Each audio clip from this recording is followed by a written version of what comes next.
Vi har en sølvhajer, der er i gang med at fiske.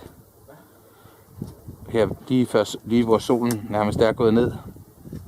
Det vil være sidste chance for aftensmaden.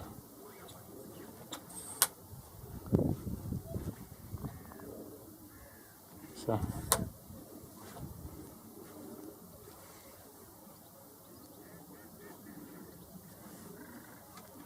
Den smukkeste hejrefugl vi har. Og den er så ny indvandret til Danmark. Helt kridhvid.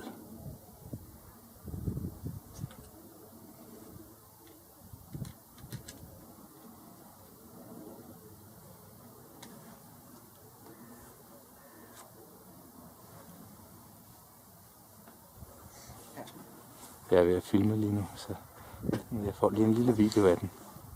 Og den går så fint, og nu får jeg den i fuld spejlbillede mod søen.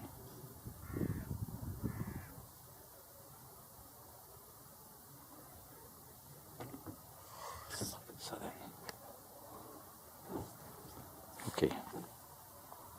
Så er det det.